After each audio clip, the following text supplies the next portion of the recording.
Hürmetli tedbirkarlar, hürmetli mijozlar, biz aynan Agrobank Şavat filiali tomonidan joriy yil davomida har oyda uchrashuvlar o'tkazib kelyapmiz. Mijozlar bilan bugungi uchrashuvimiz Qiyat mahallasida tadbirkorlar bilan mijozlar bilan yangi olib turibmiz.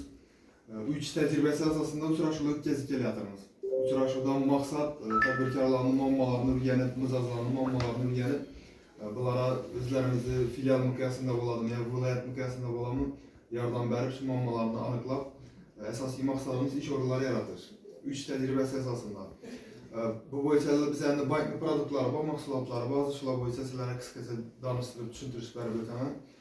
Prezidentimiz 2024-yil sentyabr oyida chiqqan kauchyon 2-sonli qarori bor. Shu qarorga asosan kreditlar ajratib kelyapmiz. Hozirgi yo'nalishda bu qarorni mazmuni bo'yicha tushuntiradigan bo'lsam, bu tumanning toifasidan kelib chiqib kredit ajratiladi.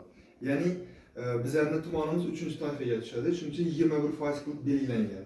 5,5 yil beriladi, 1 yillik imtiyozlar bilan ajratiladi. Bu qaysi yo'nalishlar ajratiladi? Xizmat ko'rsatish yo'nalishida, qishloq xo'jalik yo'nalishida, ishlab chiqarish yo'nalishida kreditlar ajratib kelyapmiz. Undan tashqari yana savdogarlarimiz bor, bulara savdo aylanma mablag'lari uchun ham kreditlar ajratib kelyapmiz. Bu kreditimiz 5,5 yil, 1 yillik imtiyozlar bilan 21% dan beriladi. Yakka tadbirkor, yuridik shaxs sifatida o'tgan bo'lsa, agar shuni rahbari yo ta'sischisi ayol kishi bo'ladigan bo'lsa, 2% past stavkada ajratiladi. Ya'ni 19% dan ajratiladi. Buni kim boshqa bundan oldin oilaviy tadbirkorlik yo'nalishida kreditni olib, salohiyatli mijoz bo'lib vaqtida yapgan bo'lsa, shu bizlarga yakka tadbirkor bo'lib, yo xususiy korxona bo'lib, yangi yuridik shaxs bo'lib faoliyat boshlasa, ulardan kredit ajratib berib bilamiz. Aylanma mablag' yo'nalishida 1,5 yil beriladi, 6 oylik imtiyozlar bilan ajratiladi. Bom shu aytganimizdek, ayol kishi bo'lsa, rahbariyat ta'sischisi 19% qilib belgilangan. Bizlar shuni hisobidan ish o'rinlari yaratib beradi. 100 million so'mgacha garovsiz beriladi. Kafillik bilan beramiz. O'zi общий beriladigan summamiz 300 million so'mgacha, 100 milliondan oshgan qismini garov ta'minoti qo'yib beradi. Ya'ni agar 300 oladigan bo'lsa, 200 milliona garov beradi. 100 millioni shuni garovsiz ajratiladi. Bundan tashqari biz endi yana o'zlarimizni bankning mahsulotlaridan mahalla loyihasi degan dasturimiz bor. 5 yil ajratiladi, 2 yillik imtiyozlar bilan ajratiladi. Bu kimlarga beriladi? Ishsiz fuqarolarga beriladi. Oxirgi 3 oyda ishsiz bo'lishi kerak. Ikki odamning kafilligi bilan 50 million so'mgacha ajratiladi.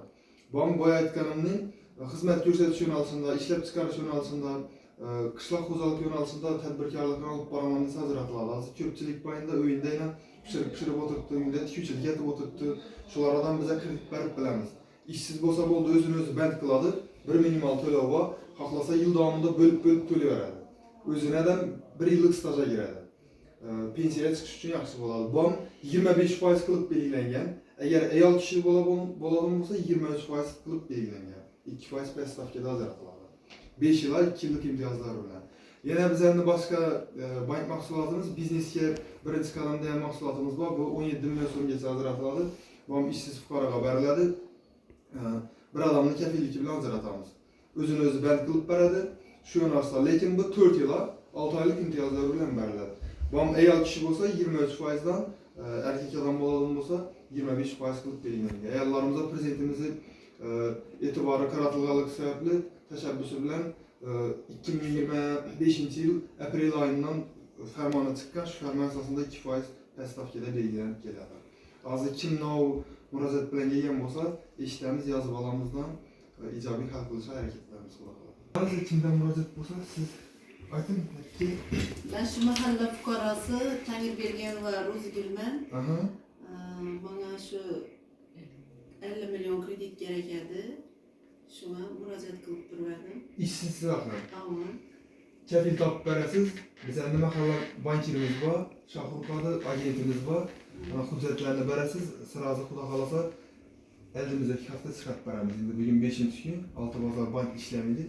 1. gün, 2. güne çıkartıp beremiz maksimal bir Xudo kalasa. Kefilli beresiz, özünüzü bent kılıp beresiz. Hizmet gösterişi yo'nalishida ko'rsatmanlaringizmi? Evet. Tangribergen var, o'zi gidapti. Yana kimda masalalar bor?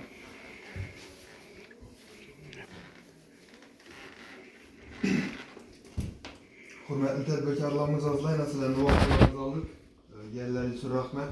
Agar kimda yana mahallada shuni tushunmay yurgan bo'lsa, kredit alış boyunca Almanya'da bile neçə hüccət tapşırışını kim uçraşdırdığını biliyorsa, bir də bizə məhəllə bankimiz agentimiz var.